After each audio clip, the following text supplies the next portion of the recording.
Assalamualaikum warahmatullahi wabarakatuh. Perkenalkan, nama saya Ani Kurniawati. Saya dari kelas BAIH. Alhamdulillah, pada kesempatan ini saya akan mempresentasikan tentang studi pendahuluan dan merumuskan masalah. Pertama-tama, kita harus mengetahui terlebih dahulu apa itu studi pendahuluan. Jadi, studi pendahuluan merupakan studi yang digunakan untuk mencari informasi yang diperlukan oleh peneliti agar masalahnya menjadi lebih jelas kedudukannya.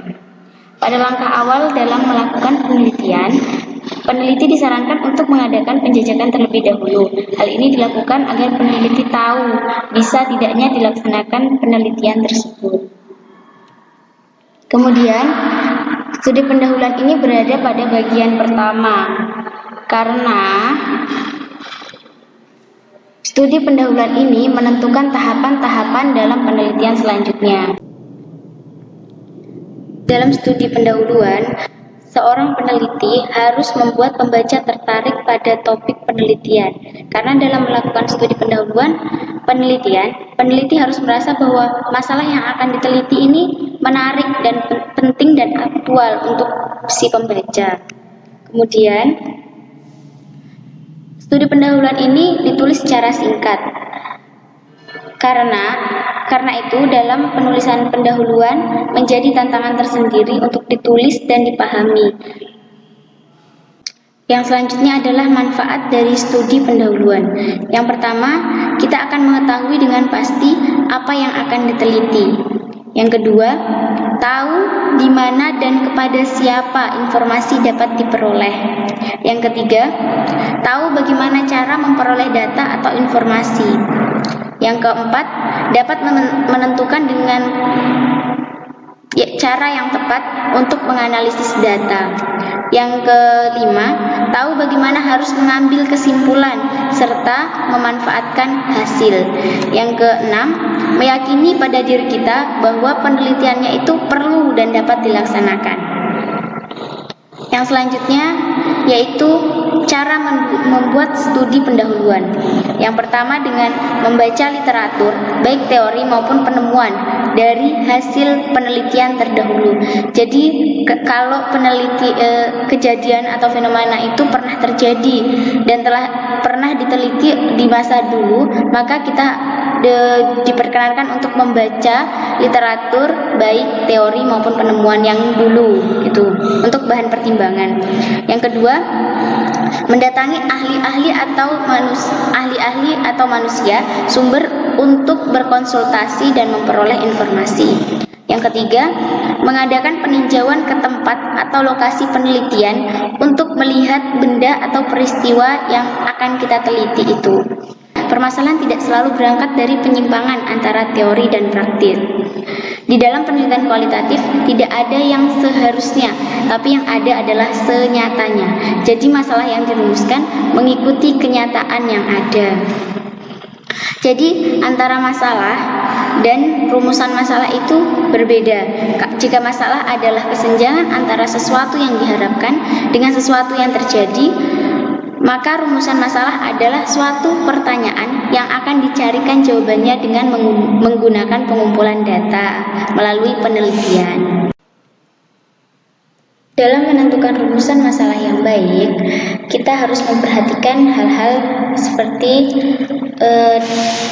berikut, yaitu yang pertama, rumusan masalah atau penelitian tersebut dapat dilaksanakan.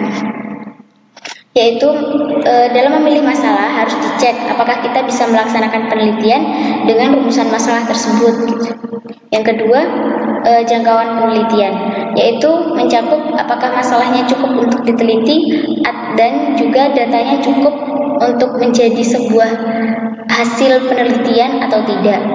Yang ketiga, keterkaitan dengan kehidupan sehari-hari dan penyelesaiannya, yaitu apakah masalah tersebut berkaitan dengan latar belakang pengetahuan atau pekerjaan kita, dan juga bisa sesuai dengan kehidupan sehari-harinya orang yang membaca penelitian kita. Terus itu yang keempat, yaitu mengandung nilai teoritis. yaitu mencakup apakah hasil dari penelitian ini akan memberikan sumbangan pengetahuan kepada kita dan orang lain atau tidak. Yang kelima, ada nilai praktisnya, yaitu apakah hasil penelitiannya akan ada nilai praktis bagi para praktisi di bidang yang sesuai dengan masalah yang akan kita teliti. Yang selanjutnya yaitu langkah-langkah dalam merumuskan masalah. Yang pertama, menganalisis situasi, fenomena atau keadaan yang akan kita teliti. Yang kedua, identifikasi masalah. Apakah masalahnya ini sesuai dengan situasi yang sebenarnya atau tidak. Yang ketiga, pembatasan masalah penelitian. Agar nanti pembahasannya tidak kemana-mana, harus ada pembatasan masalah dalam penelitian. Supaya biar kita bisa tahu penelitian kita itu cuma sebatas ini loh, gitu. Tidak sampai ke sana, gitu. Harus ada pembatasan masalah. Yang keempat, merumuskan masalah dalam bentuk sebuah pertanyaan ataupun pernyataan. Bentuk-bentuk rumusan masalah. Yang pertama ada rumusan masalah deskriptif, yaitu suatu rumusan masalah yang memandu peneliti untuk mengeksplorasi dan memotret situasi sosial yang akan diteliti secara menyeluruh, luas, dan mendalam. Contohnya, seberapa tinggi tingkat kinerja kabinet bersatu dua. Kemudian yang kedua adalah rumusan masalah komparatif, yaitu rumusan masalah yang memandu peneliti untuk membandingkan antara konteks sosial atau domain satu dibandingkan dengan yang lainnya. Ini contohnya adalah, adakah perbedaan produktivitas kerja antara pegawai negeri, BUMN, dan swasta? Ini ada satu variabel dan ada 3 sampel. Yang ketiga, rumusan masalah asosiatif. Rumusan masalah ini yang memandu peneliti untuk mengkonstruksi hubungan antara situasi sosial yang satu. Selanjutnya yaitu tipe-tipe masalah.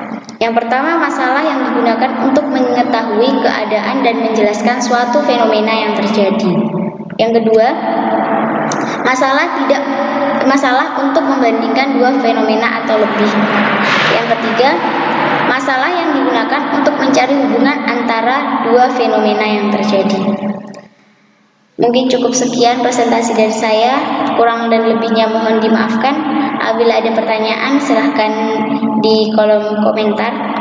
Wabillahi taufiq wal hidayah. Wassalamualaikum warahmatullahi wabarakatuh.